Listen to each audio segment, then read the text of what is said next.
Мне все время хочется спросить, вопрос задать. Вот кто людям внушил, будто бы газовый гриль это плохо? Вот Карл Вернер, запоминайте это название. А сейчас я хочу вам показать, что все эти разговоры про дымок, запашок от настоящего угля, дрова, я сам уголь зажгу. Все это в пользу бедных. Все это в пользу бедных и никак не способствует приготовлению вкусной еды. Вот, вообще-то говоря, у меня здесь есть мангал, у меня здесь есть печь, и у меня угольных грилей сколько угодно. Но точно так же вкусно, абсолютно точно так же вкусно я могу приготовить и на газовом гриле. Нет в этом никакой проблемы. Знаете что? Я сейчас еще успею насолить, намассажировать этот кусок мяса. Пока что мне надо разогреть половину гриля, не весь гриль. Зачем весь? Вот никакой жидкости для розжига, никакого угля, ничего не надо. Повернул ручку и все горит. Вот так вот максимум, а вот так вот минимум. Очень просто. Мне надо раскалить сейчас эту решетку для того, чтобы нарисовать вот на этом куске мяса красивые полосочки. Ну, вы понимаете, о чем я говорю. Кстати говоря, конечно, можно было бы разрезать этот кусок мяса на стейки и приготовить такими хорошими стейками. 3-4 стейка томагавк запросто. Но приготовить кусок мяса целиком, такой кусок мяса целиком, вот эта задача для гриля, пожалуй, что самая интересная, потому что самая сложная. Но я смело берусь за эту задачу. Значит, солю, перчу, больше ничего не нужно такому куску мяса. И перчу достаточно интенсивно. А что жалеть? Что жалеть? Перца жалко, что ли? Соли жалко. Насолите, наперчите как следует, там потом мало что останется.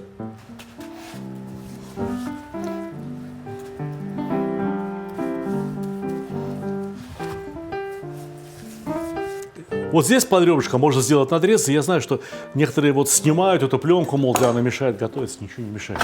Все нормально. Пусть постоит, пусть соль начнет работать. Пусть из мяса выйдут капельки сока, в которых растворится соль. И эта соль, хоть на полсантиметра проникнет внутрь. Как вообще работает газовый гриль? Горит трубка, из нее язычки пламени. Поверх нее угольник вот так вот лежит и сильно нагревается. Жир, мясные соки, когда капают на этот угольник, они, конечно, быстро стекают, но успеют задымиться. Понимаете, и сдать вот тот же самый дым, который получается у нас на мангале, когда мы жарим элементарный шашлык. Есть жир, есть дым. Нету жира, нету дыма. Все, хватит разговаривать. Укладываем кусок мяса и ждем, когда на нем появятся аппетитнейшие полосочки.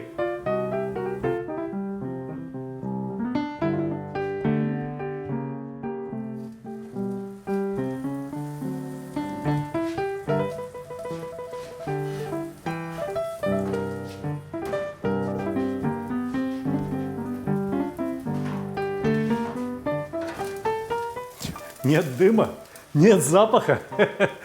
Поворачиваем на 90 градусов и пусть еще немножко поджарится. Именно поджарится жирный слой мяса на ребрышках. Тем временем я включаю вторую половину решетки. Да знаете, вот не сильно, а на слабенький такой огонь. Почему?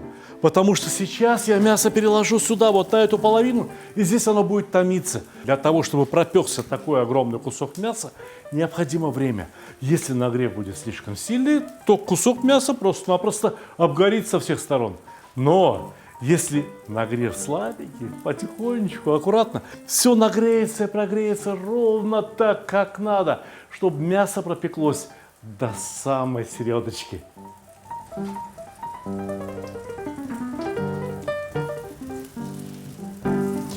И торцам дать как следует огонька.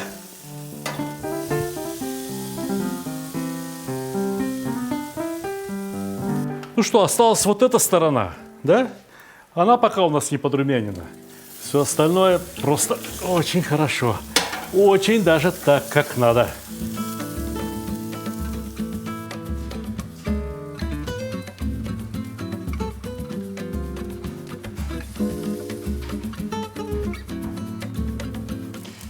Переворачиваем.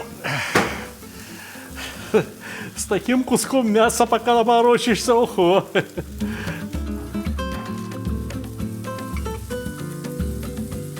Видели, да? Убедились?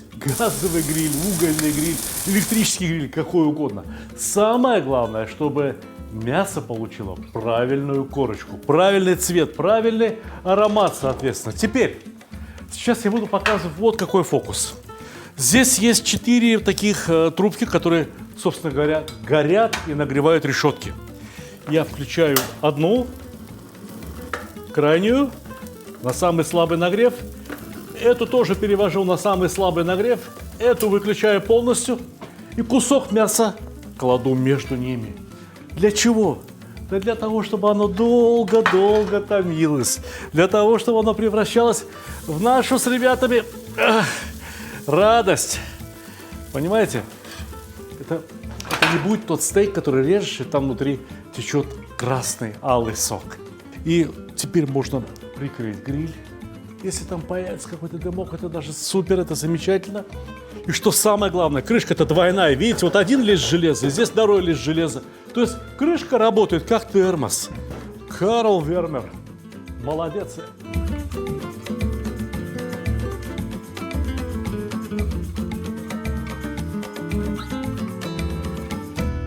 2 часа, может быть, даже чуточку больше простояло мясо. И посмотрите, каким получилось мясо. Но, пожалуй, что не буду я нарезать это мясо сейчас. Поздно уже ужинать. 9 часов вечера. Мы это мясо оставим здесь. Пускай прямо здесь потихонечку остынет. Нарежем его утром. Будет отличное мясо на завтрак. Заодно посмотрим, как оно пропеклось внутри. Хотите себе такой гриль, Карл Вермер? Ссылка на Озон в описании. Доброе утро! Мясо остыло, и теперь им можно превосходно позавтракать. Ну что может быть на завтрак лучше кусочка хорошего мяса? Может быть, огурчик, хороший горячий хлеб, ну разве что горчицей помазать. Но все это я забегаю вперед. Давайте разрежем, посмотрим. А вдруг газовый гриль готовит не такое красивое мясо, как мог бы приготовить, например, угольный. Проверяйте!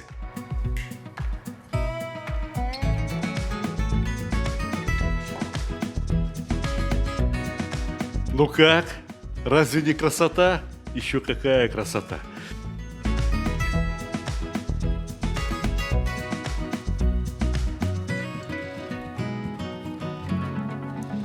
Одним словом, вот это мясо, можно сказать, ростбиф, будет у меня вместо колбасы. Захотел поесть, отрезал ломтик. Так что гриль Карл Вермер и я желаем вам приятного аппетита.